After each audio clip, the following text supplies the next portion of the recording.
नमस्कार। आज हम बात कर रहे हैं भारत के फ्यूचर फ्यूल के बारे में। एक ऐसा बड़ा आइडिया जो हमारी गाड़ियां चलाने का तरीका, हमारे किसानों की जिंदगी और देश की अर्थव्यवस्था सब कुछ बदल सकता है। और ये जो पूरा विजन है, ये है मंत्री नितिन गडकरी का।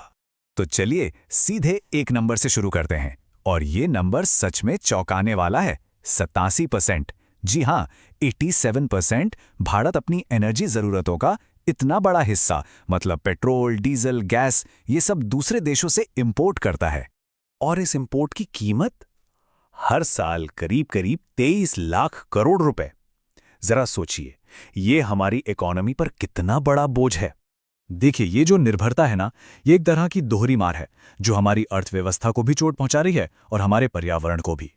तो असल में चुनौतियां हैं क्या क्या?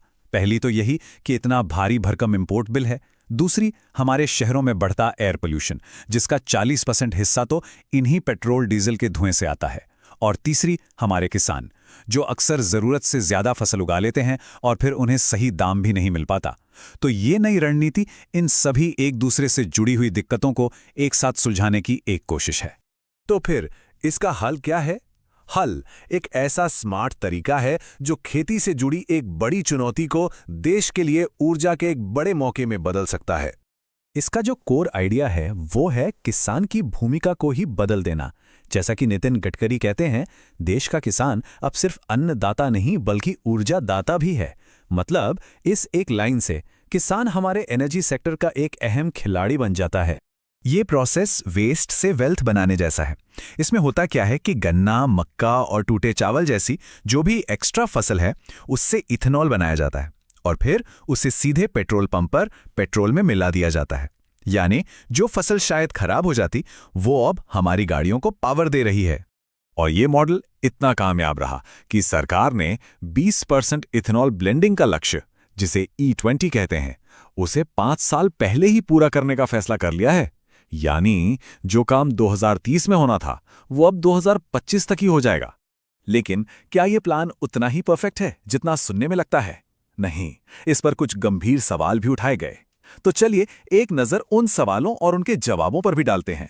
सबसे बड़ा डर और सबसे पहली चिंता तो यही है कि अगर हम खाने वाली फसलों से ईंधन बनाने लगेंगे तो क्या देश के 140 करोड़ लोगों के लिए खाने की कमी हो सकती है? तो इसका जवाब ये दिया जाता है कि इथेनॉल सिर्फ सरप्लस यानी अतिरिक्त अनाज से बनाया जा रहा है। हमारे पास चीनी, चावल और मक्के का इतना बड़ा भंडार पहले से मौजूद है कि कमी का सवाल ही नहीं। और हाँ, सरकार ने यह भी साफ किया है कि अगर भविष्य में कभी अनाज की कमी होती भी है तो इथेनॉल का प्रोडक्शन तुरंत रोका जा सकता है, एक सेफ्टी नेट की तरह। एक और बड़ी चिंता थी जो शुरू में खूब फैली कि क्या एथेनॉल मिक्स पेट्रोल से गाड़ियों के इंजन और रबर के पार्ट्स खराब हो सकते हैं?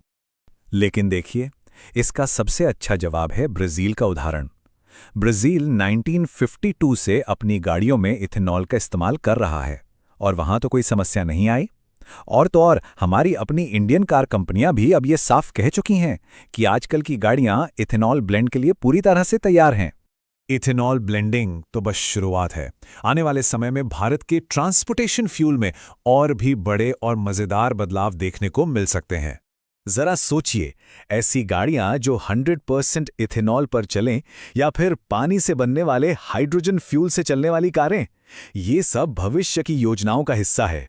यहां तक कि डीजल में मिलाने के लिए भी इथेनॉल के एक एडवांस वर्जन आइसोब्यूटेनॉल पर काम चल रहा है। तो फ्यूल तो बदल ही रहा है, लेकिन इन गाड़ियों को चलाने के लिए अच्छी सड़कें और स्मार्ट सिस्टम भी तो चाहिए। इसी वजह से हमारे हाईवे पर टोल टैक्स वसूलने का तरीका भी अब पूरी तरह से बदलने जा रहा है। अब जल्द ही टोल प्लाजा पर लंबी लाइनों में रुकने की जरूरत खत्म हो जाएगी। एक नया सैटेलाइट सिस्टम आएगा जो गाड़ियों के नंबर प्लेट को ट्रैक करेगा और सीधे लिंक्ड बैंक अकाउंट से सिर्फ उतना ही टोल कटेगा जितनी दूरी हाईवे पर तय की गई है। न 1 रुपया कम, न 1 रुपया ज्यादा। इसका फलसफा सीधा सा है। जैसे नितिन गडकरी कहते हैं, अगर अच्छी सड़कें और अच्छी सर्विसेज चाहिए तो उसके लिए थोड़ा भुगतान तो करना ही होगा। ये नया सिस्टम बस उसी भुगतान को और ज्यादा आसान, तेज और फेयर बनाने के लिए है। तो सवाल ये उठता है कि क्या भारत सच में अपने खेतों से अपनी ऊर्जा की सारी जरूरतें पूरी कर सकता है? क्या एक किसान अन्नदाता के साथ साथ ऊर्जा दाता बनकर देश की अर्थव्यवस्था को एक नई रफ्तार दे पाएगा? ये एक बहुत बड़ा सवाल है जिस पर हम सभी को सोचना चाहिए। हमारे साथ जुड़ने